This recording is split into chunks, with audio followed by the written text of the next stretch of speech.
Au milieu de la klala, on va lire Tachat Asher Lavadata, parce que tu n'as pas servi ton Dieu, Mitor Simcha, avec la joie. Sfat Emet, il dit quelque chose d'extraordinaire.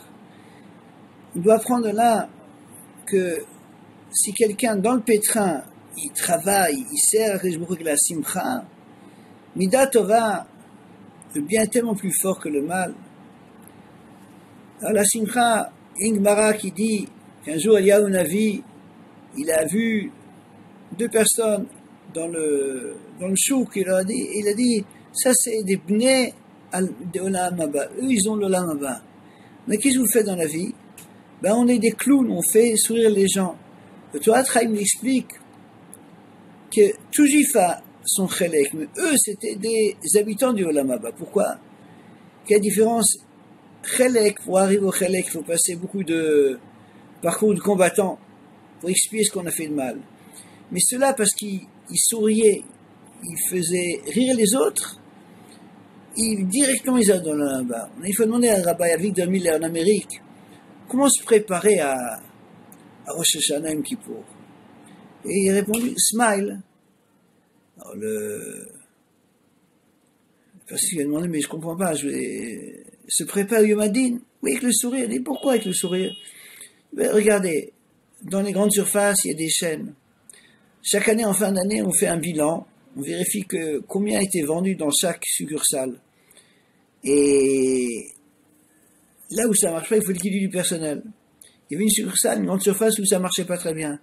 Et donc le chef du personnel voulait liquider partie du personnel. Et il y a des vendeurs qui voulaient mettre à la porte. Le directeur commercial dit non, surtout lui pas. Pourquoi? Parce que lui il sourit. Les gens ils voient quelqu'un sourire, ça leur donne envie de venir. Lorsque on voit un juif qui sourit, qui est heureux, malgré le pétrin, malgré les soucis, on vit ça différemment. On vit ça mieux. Alors comment, malgré tout, malgré les difficultés, garder le sourire? La Ferrari. Il y a un Américain, vendredi après-midi, il va chez Conseil Ferrari à 18h. Là, le modèle, il vaut combien, là, la rouge, là? 150 000 $. Ok, je la prends. Je vous donne un chèque bancaire de 75 000 $, le reste par carte de crédit. Ok, signe le contrat. Il prend la nouvelle voiture et il roule et il va chez un marchand de voitures d'occasion. Vous voulez l'acheter? 100 000 $? 100 000 $. Mais neuve, il y a encore les nylons de protection, etc. Ça va pas. Moi, je vends 100 000 $. En quoi ça vous dérange? Asseyez-vous un instant, le monsieur, il dit, c'est bizarre, il appelle le conseiller Ferrari. Vous auriez vendu une Ferrari bas prix? Non, 150 000 $. Pourquoi il en vend 100 000 $? C'est couche, il appelle les flics ils viennent, posent des questions. Oui, j'ai payé, j'ai un chèque et carte bancaire. Non, la banque est fermée, vendredi après-midi, 18h, c'est fermé, la banque. Les filles disent, c'est louche, ce bonhomme, on le met en tôle. Jusqu'à lundi, pas qu'il nous échappe. Lundi, il vérifie, le chèque, il est bon, la carte bancaire aussi. Ok, vous êtes libéré.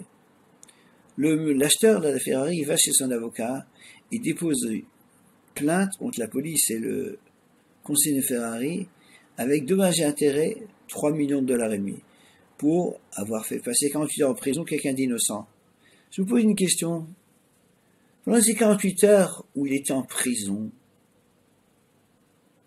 comment est-ce qu'il a vécu ces 48 heures? Est-ce qu'il a souffert ou il était heureux? Il était heureux. Ouais, qu'est-ce que je vais pas me régaler après?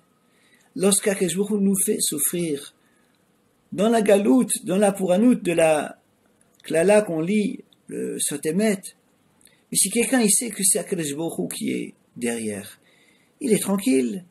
Il sait que c'est moi à passer, mais après ça va être extraordinaire. C'est pas 3 millions de $, mais c'est beaucoup plus.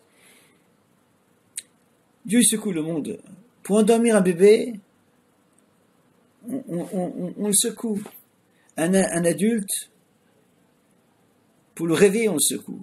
Ceux qui, lorsqu'il y a des événements graves, s'endorment, ils sont pas encore mûrs. Ceux qui se réveillent sont mûrs. Se réveiller, prendre conscience, mais le but, garder le sourire. Sourire, comme dit Rabbi Miller, à l'autre. Sourire à Kadosh Baruch Hu. Dans les difficultés, on t'aime à Kadosh Baruch Hu. Et montre qu'on t'aime, on sourit aussi aux autres. C'est la meilleure manière de se préparer pour une Shana Tova.